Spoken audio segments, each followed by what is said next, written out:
So I don't know if you grew up Jehovah's Witness or Mormon or what you grew up as, but you said that you thought that Jesus was only the Son of God, or maybe you grew up Gnostic. And to some Christian sects, that's what they believe, that Jesus is only a man, that Jesus is not the Son of God, in the sense that Jesus is God. They do not believe in the Trinity, put it that way. And then another person replied, quoting a piece of scripture that says that I and the Father are one. And what interests me most of the time when people say I and the Father are one is that they neglect to continue to read and understand what is said later on in that very same chapter. Because later on in the very same chapter, Jesus tells the disciples that you and I are one, utilizing the same words, the same Greek words that were used to say that I and the Father are one, are the same ones that are used to say that Jesus and the disciples are one. So no one would take it as the disciples are one with Jesus, which makes them part of this Trinity, which makes them part of the God mind.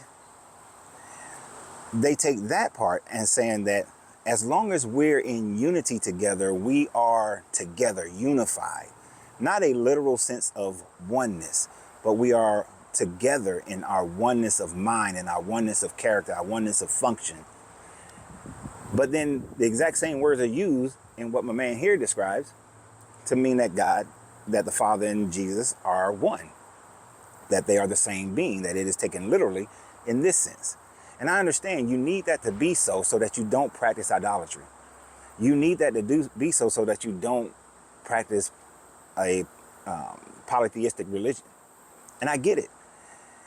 And that was a problem that was occurring within the early church in the late first, second, third, and fourth century, is that you had people who were saying that Jesus was not God.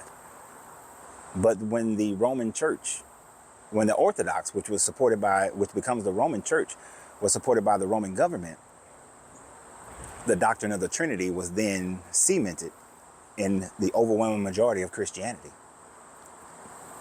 But never was that the case. That was never the case. The Bible demonstrates too many times that Jesus is not God. Jesus could not have been God. And even if this book was quoting a real person named Jesus, named Yeshua, then it would be quoting him in a sense of himself saying that he is not God. If Jesus was God, why would he ask God if this cup can be taken from me? If he was God, he would already know that the cup cannot be taken from him, because he would know what the plan is, because he would be omniscient. If Jesus was God, he would not ask the Father, why have you forsaken me? Because God can never not be God. God has to always be God.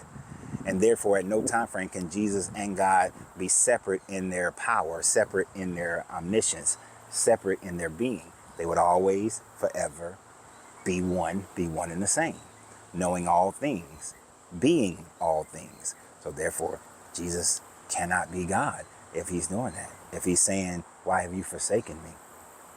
When he said, the power has gone out of me. The power can never leave God. God cannot not have power. You see, in the story of the woman who had an issue of blood, when she was trying to get to Jesus and she touched the hem of his cloak, most people stop right there. They don't continue to read on where it says that Jesus felt the power go out of him.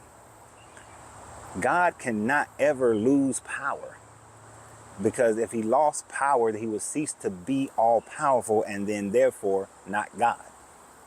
Then he got to go to the Energizer recharger battery or go to the charging station and plug in, but he's not God. So Jesus is not God if he was God.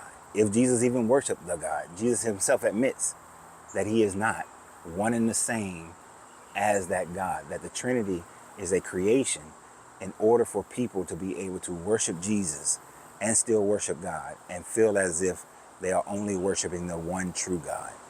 And because he said that I'm going to send a comforter, and that comforter will be the Holy Spirit, and it will dwell inside of you and teach you all things.